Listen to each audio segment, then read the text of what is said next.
Hello बच्चों, आपकी screen पे क्वेश्चन आ रहा है, ठीक है ना, जो आपका जेई मेन 18 में आया है। ये आपका जेई 18 में 2018 में आया है, ठीक है ना। इसमें आपसे पूछा गया है कि वोल्टेज अक्रॉस 10 ओम कितना होगा, right. Two batteries with EMF 12 volt and 13 volt are connected in parallel across a load resistor of 10 ohm, ठीक है ना। तो इसमें आपको यही पहचानना था, इसका सर्किट डायग्राम आपने पहचानना था। अब यहाँ पे अगर आप वोल्टेज निकालना चाहते हैं इस क्वेश्चन में, तो V = IR से होगा, है ना। तो यहाँ हमें करंट निकालना पड़ेगा। तो आप देखिएगा यहाँ पर दो सेल लगे हुए हैं, 12 वोल्ट और 13 वोल्ट, जो कि आपस में पैरेलल हैं। तो आप क्या करेंगे, इक्विवेलेंट ईएमएफ और इक्विवेलेंट इंटरनल रेजिस्टेंस निकाल सकते हैं बीच में, ए और बी के बीच में। मान लीजिए आपका इक्विवेलेंट ईएमएफ जो निकलेगा, ऑलरेडी 12th क्लास में आपने फॉर्मूला पढ़ा हुआ है, E1 R2 plus E2 R1 upon R1 plus R2। Okay, यहाँ पे आप देख सकते हो, यहाँ पे आपको E1 दिया हुआ है 12 वोल्ट और R1 दिया हुआ है 1 ओम, ठीक है। इसी तरीके से E2 आपको दिया हुआ है बच्चों 13 वोल्ट और R2 आपको दिया हुआ है 2 ओम। ओके, यहां से आप इक्विवेलेंट ईएमएफ निकालेंगे, तो ये आपका आ जाता है 12 into 2 plus 30 into 1 upon 2 plus 1, तो ये आपका हो गया 24, ये आपका होगा 30 अपॉन 3, तो ये आपका बन गया 37 अपॉन 3। ये इक्विवेलेंट ईएमएफ हो गया। और अब इन दोनों का इक्विवेलेंट हम रेजिस्टेंस निकाल लेते हैं। तो इसके लिए हमें करना पड़ेगा आपका 1 अपॉन R1 यानी 1 प्लस 1 अपॉन R2 यानी कि 2, तो ये बन गया 3/2। That means total internal resistance हो गया 2/3। अब हमारे लिए करंट निकालना इजी हो जाता है, ठीक है ना। अब आपके सामने एक सिंपल सा सर्किट बन गया, ये आपका E डैश हो गया, ये R डैश हो गया, और इसके साथ ये आपका 10 ओम का रेजिस्टेंस हो गया। तो इसके अक्रॉस भी निकालना हमारे लिए बहुत आसान हो गया। तो सबसे पहले हम करंट निकालेंगे। तो करंट इन द सर्किट होगा टोटल ईएमएफ हो गया आपका 37/3 और टोटल रेजिस्टेंस हो जाएगा इसमें आपका 10 प्लस ये आपका हुआ 2/3, तो ये बन गया आपका 37/3 अपॉन 32/3, तो ये करंट आपका आ गया 37/32। ये करंट की वैल्यू आ गई इतने एम्पियर, ठीक है ना। और V = IR से अब हमारी वोल्टेज आएगी, तो V = IR, तो ये आपका I कितना है 37/32 और R कितना है, R आपका 10, ठीक है। इसको आप सॉल्व कर लीजिए और ये सॉल्व करके आपका आता है 11.56 वोल्ट, ठीक है ना। तो इसमें आपको जो ऑप्शंस दिए हुए हैं, इसमें बी ऑप्शन, क्योंकि बी ऑप्शन में वो कह रहा है voltage across the load lies between 11.5 volt and 11.6 volt. तो ये 11.5 और 11.6 के बीच में आ रहा है, तो ये आपका फाइनल आंसर है बच्चों। ओके, तो कंपटीशन के क्वेश्चंस जो भी होते हैं उनमें आपको क्वेश्चन को ध्यान से समझना होता है बेटा, राइट। ओके बच्चों,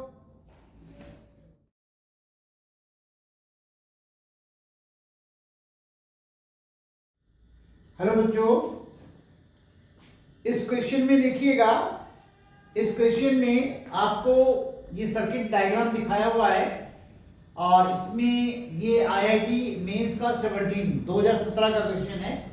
इसमें देखिएगा ईएमएफ है, इंटरनल रेजिस्टेंस R है, यहाँ कैपेसिटर लगा हुआ है, इसके साथ एक R1 रेजिस्टेंस लगा हुआ है और यहाँ पर ये R2 रेजिस्टेंस लगा हुआ है। ओके, इस क्वेश्चन में पूछा गया है charge on the capacitor of capacitance C, और स्टडी स्टेट की बात कही गई है। स्टडी स्टेट का मतलब है कि जब करंट का फ्लो होगा तो इस कैपेसिटर वाली साइड में कोई करंट नहीं होगा, राइट। करंट ऐसे जाकर के इस तरीके से घूम के वापस यहाँ पे एंटर होगा। तो अब इसको हम कैसे निकालेंगे, चार्ज निकालने के लिए हम यूज करेंगे Q = CV। C तो गिवन है, V हमें निकालना पड़ेगा। ओके, तो V कैसे निकालेंगे, यानी कि पोटेंशियल डिफरेंस अक्रॉस कैपेसिटर का मतलब है इन दोनों पॉइंट्स के बीच में हमें पोटेंशियल डिफरेंस निकालना है। तो जो पोटेंशियल डिफरेंस अक्रॉस कैपेसिटर होगा वही potential difference across these two points होगा, राइट, क्योंकि यहाँ पे करंट का फ्लो नहीं हो रहा है। तो अब आप हम क्या करेंगे, इसको हम ऐसे देखना शुरू करेंगे कि ये हमारा जो है सर्किट, अब हम इसको ऐसे देखेंगे बेटा, ये देखिएगा इस तरीके से। अब हमें ये कैपेसिटर हटा करके हमने इसको देखा है, तो ये आपका R2 है, ये E है। तो अगर हम इसमें करंट निकालना चाहेंगे तो करंट हमारा हो जाएगा current in the circuit total EMF। अच्छा, इसमें करंट का जो फ्लो होगा वो इस तरीके से होगा, ऐसे करके। तो I इक्वल टू हो गया E अपॉन ये आपका R प्लस R2। ओके, तो अब हमारे पास ये पोटेंशियल डिफरेंस हम निकालेंगे इसका, यानी इसका जो पोटेंशियल डिफरेंस होगा, जैसे मैं पॉइंट्स के नाम रख देता हूँ यहाँ पे, ये आपका AB CD EF। यहाँ पे एक चीज क्लियर है कि VAB is equal to VCD is equal to VEF, यानी इन दोनों के बीच पोटेंशियल डिफरेंस या इन दोनों के बीच पोटेंशियल डिफरेंस या इन दोनों के बीच पोटेंशियल डिफरेंस सेम होगा, राइट। तो यहाँ पे हमने ये I निकाला, तो I निकालने के बाद हम निकालेंगे VEF, जो कि होगा I इंटू ये आपका R2। तो ये आ जाएगा मल्टीप्लाई करके E into R2 upon R plus R2। Okay, तो दैट मीन्स हमें VCD भी हमारा यही होगा, और VCD जो होगा वही वोल्टेज अक्रॉस कैपेसिटर हो गया। तो चार्ज ऑन कैपेसिटर हो जाएगा charge on capacitor will be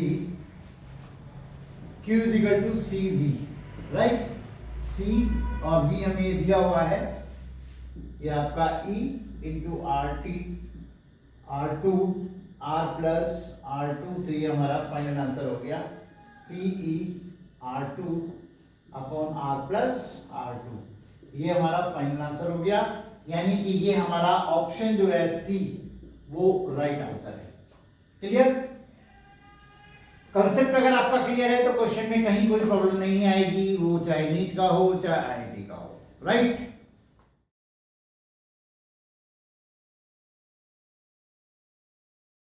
ये भी आपका क्वेश्चन आईआईटी में आया हुआ है।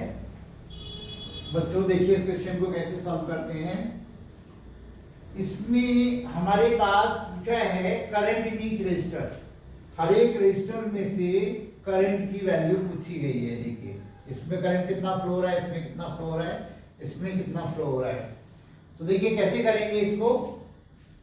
ये पॉइंट सेम कंसीडर होगा, मान लीजिए इस पॉइंट पर पोटेंशियल VA है, तो जाहिर सी बात है इस पर भी VA ही होगा, राइट। ये सब 2 वोल्ट है, ठीक है बेटा। तो अब यहां से इस पॉइंट का पोटेंशियल हो जाएगा, जब यहां से यहां पहुंचेंगे तो इसका पोटेंशियल हो जाएगा VA -2, इसका भी पोटेंशियल हो जाएगा VA -2। तो दैट मींस इन दोनों पॉइंट्स का पोटेंशियल सेम है, इसमें करंट 0 होगा। अब यहां पे आ जाइए, इस पे हो जाएगा VA -2 और -C हो जाएगा, तो -4 हो गया। इसका भी आपका VA -4 हो गया, तो इसका भी करंट 0। और फाइनली इस पे आ जाएगा VA -2 कर दीजिए, ये आपका हो गया -6, ये भी आपका VA -6। तो जाहिर सी बात है इसमें भी करंट 0 होगा। दैट मींस कितना, देखिए अब आपको इजी लग रहा होगा। मैं एक चीज जरूर कहता हूं कि क्वेश्चन आप तभी कर पाओगे जब उसका पूरी तरह से कंसेप्ट आपको क्लियर हो, ठीक है ना। यही कॉम्पिटिशन पढ़ने का सबसे बढ़िया तरीका होता है। तो देखिएगा जैसे इस रेजिस्टेंस में दोनों तरफ सेम पोटेंशियल आ गया, सेम पोटेंशियल है, तो दैट मींस यहाँ पे करंट नहीं फ्लो होगा। सेम कंडीशन यहाँ पर है और सेम कंडीशन यहाँ पे है। आई होप कि ये भी आपको क्लियर हो गया होगा। ओके,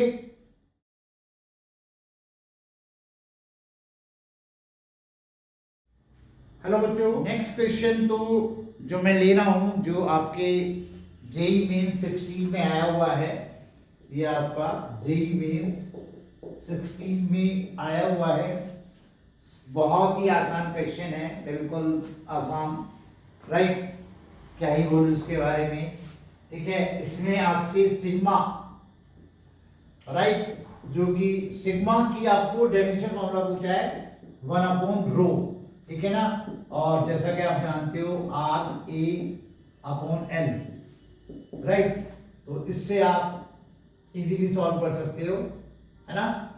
आर का जो है और ए का एल का ये सब डेफिनेशन फॉर्मूले रख करके, और इसमें जो आएगा फाइनली आंसर जो है वो आपका ए होगा बेटा, राइट। इसमें तो कोई प्रॉब्लम वाली बात है ही नहीं आपको। इसके